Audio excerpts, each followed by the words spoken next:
shores and islands in the Caribbean. If you're an American, you have to imagine what that would feel like. If you're not an American, it's likely you already kind of know what this feels like. The United States has an extensive network of military bases outside of our borders. Hundreds of bases.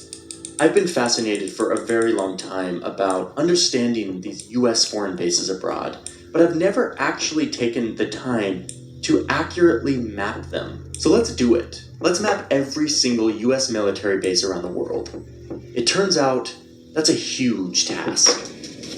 This is the story of the men of the United States Army who made this project possible, and of man's never-ceasing quest for knowledge.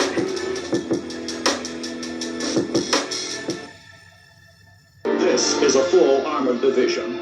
To give you an idea of size, each of those small dark squares includes more than 1,000 men. The United States military is bigger than any of us can really fathom. It's so big that even the US military doesn't know how big the US military is. Back in 2018, 1,200 independent accountants and analysts came in to try to audit the US Department of Defense. To basically try to get like a paper trail of how big this thing is, how much money it spends, etc. And the Department of Defense didn't pass the audit. Like they literally did not have the documents or the knowledge to really piece together a full scope of what this organization is, how big it is, how much money it spends. So we don't know. Nobody knows how big the Pentagon is in all of its forms. All we do know is that objectively, it is one of the, if not the largest and most powerful organization on the planet and in the history of humanity. I mean, if you have a organization that's more powerful than the Department of Defense in the history of humans, like, let me know. I want to know about it. But as far as I can tell, there's nothing bigger and more powerful than the United States military in 2021. And much of the US military is not actually in the US, but is actually outside of our borders, all around the world. This post is somewhere in Germany, overlooking a sector of the Iron Curtain.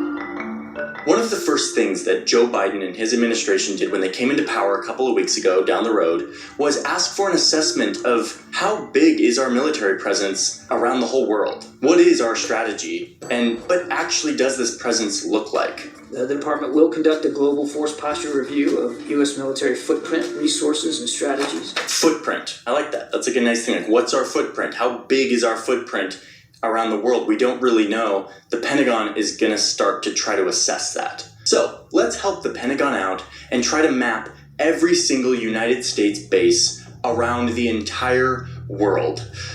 Let's do it.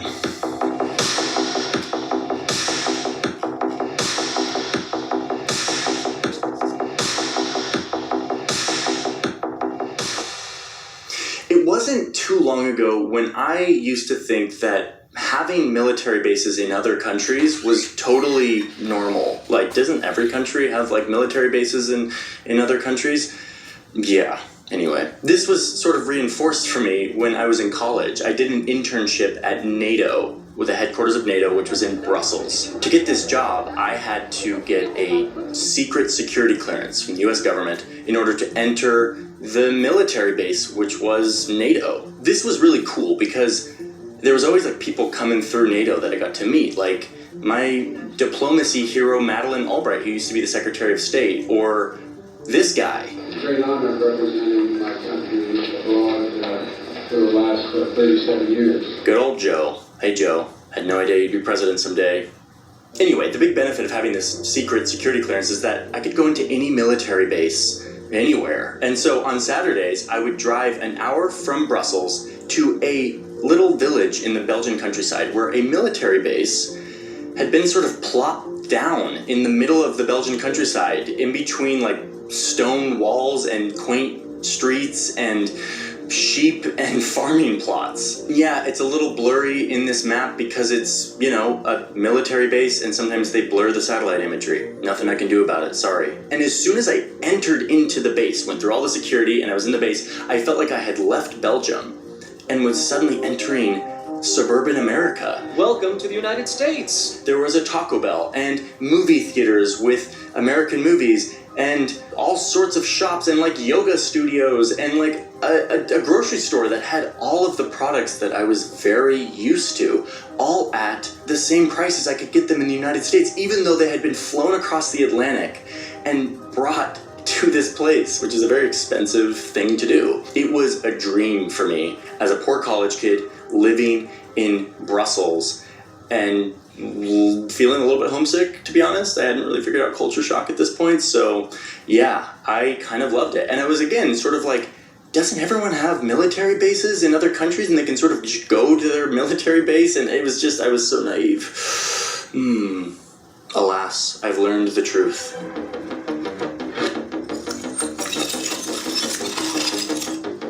Luckily, I was able to talk to somebody who literally wrote the book on U.S. military bases abroad. Most U.S. bases abroad look like not so small U.S. towns. Over the years, David has been researching and compiling a database of all the U.S. bases around the world. The result is a very detailed audit that hasn't really ever been done to this degree. In fact, a few years ago, the Pentagon's own research arm, the RAND Corp, was doing some research on military bases abroad. And instead of using the Pentagon's list of U.S. military bases abroad, these guys used David's list. Like, they used David, he was like, he's a professor, he's like an anthropologist, he's not like a part of DOD, and yet they're like, this list that he made is actually more authoritative than like the Pentagon's own list. I mean, I'm sort of honored, but it's not a good sign if the Pentagon research arm is using my list and not the Pentagon's own list. So I got a hold of David's list and started wrestling with the data and finding a way to display it on a map so that I could get every single base to show somehow. After a few weeks of doing this, I finally have a map. And that map looks like this.